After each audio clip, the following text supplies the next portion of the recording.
Well, here we are with another garage full of fast family cars. The sort of car where you spend hours agonising over should you have that special carbon leather bucket seat or just the standard one. You buy the expensive one, find it uncomfortable as hell, and then the kids blow chunks all over the back of it on a bumpy road. Never mind, let's clean it all up. Let's hope you've already seen the full 300 car musical garage tour that this is of course a little tiny piece from, and let's get on with the deep dive. We're kicking off with a really great, if slightly strange car. Jaguar made the Project 8 version of the Jaguar XE as a no-holds-barred track-performing car. It was £150,000, and as well as having it with 4 seats, you could have just 2 seats and a massive roll cage in the back. 0 to 60 in 3.3 and a top speed of 200 is not too shabby. But of course what's strange is if you were going to spend £150,000 on a car, possibly with a cage in the back, you'd probably be buying a Porsche 911 or something along those lines, and I think as such the sales of this spectacular saloon or sedan car have been a little bit slow. In game none of that affects us. We've got a great sounding, great fun driving car with loads of customization, so highly recommended. Now to the Aston Martin Rapide, another slightly strange car because we have a Vantage sports car stretched with 2 extra doors. Good paint and wheels are important when you make this because there's very little other customization. I wanted apple tree green, which was available on the car, but I couldn't find a photo of it, so there's a small photo for the colour and a big photo for the car. It's been discontinued, but it is very good for this sort of collection, so it drives okay, something that's worth picking up next time it comes up for sale. Anybody into cars knows where this car sits in car culture. Its roots of course are in rallying, the Mitsubishi Evo 10. Based mine on one of the fastest, I think it is the fastest one, the FQ440. The FQ stands for effing quick and the 440 is roughly the horsepower. This is another 0 to 60 in 3 point something car. In game it's cheap, it drives okay, and there's a reasonable amount of customization and a couple of liveries, so you can do quite a lot with this car. On reflection, although I'm using frost white, I think ice white would look better on this car. The Jackal's based very strongly on the Jaguar XF, so I've gone top of the tree, the XF RS for mine. It's another one of those cars where the paint and wheels is very important. Ultra blue is the same as French racing blue and it looks fantastic on the car, so with the appropriate black wheels it's a very easy choice. Pop the spoiler on and you're done. It's discontinued, but you can pick one up from the street and I think it's really worthwhile for this sort of collection. Moving now to the third and the last for this garage discontinued car, which is the Tailgater, and it's been based quite strongly on the Audi A6, the C6 version of the car.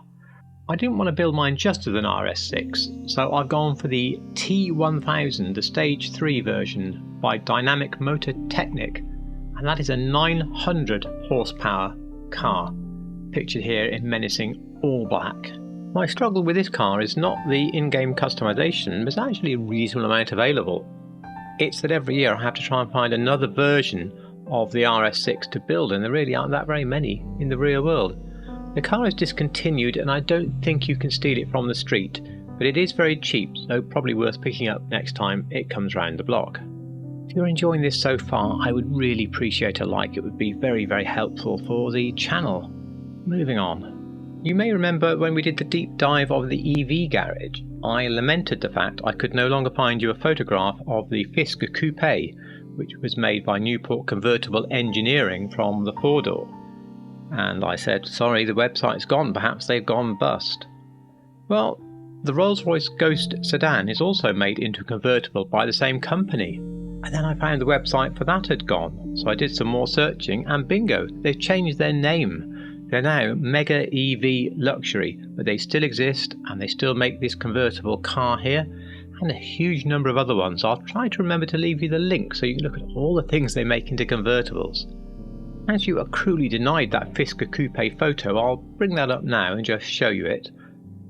As far as this car goes, I really do enjoy driving this great big barge through the streets, and you do of course have the fun of the electric roof. It's not a must-have, but it's something I do enjoy owning. For me, the Toros falls a bit short.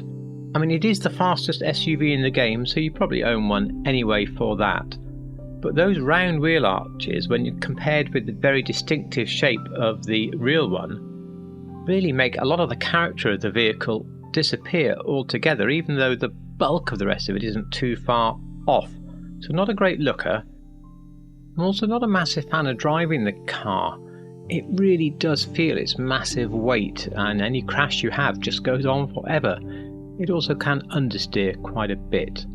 I've built mine on the package that Lamborghini calls the Pearl Capsule, and it's a very easy one, just using the lime green paints in the game, and then one of the wheels from the end of the high-end section, because you can have a coloured ring round those carbon wheels.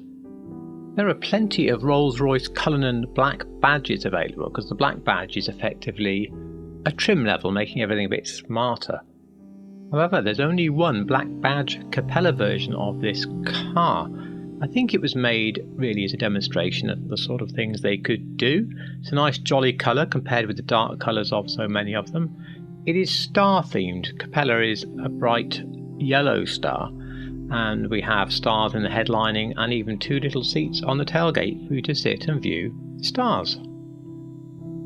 In game, it's a fast SUV, somewhat like real life, and the Capella is actually very easy to build just using in-game colours.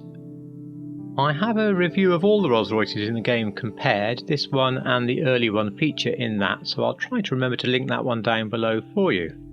Do you think you're going to get shot at when you're driving round? Well, if so, you're going to want to buy this, the tank. It's made by a Californian company called Rezvani, maybe Retzvani, not too sure. Not particularly a looker, but obviously a very effective vehicle in its class. The one in game doesn't look too far off the real thing, to be honest with you, and the only major difference is, of course, this is not an armoured one in the game, and for the game you want a Night Shark. It's quite fun reading the website for speccing the car. Where my car, for example, would have an optional cup holder, this car has an optional handgun holder. It's a whole different world.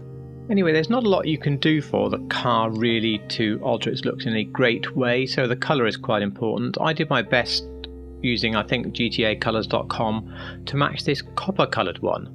I've said we're going for the Hellcat package one just because I quite like the wheels on the Hellcat package, so we've got two photos, one for a Hellcat package and one for the copper colour.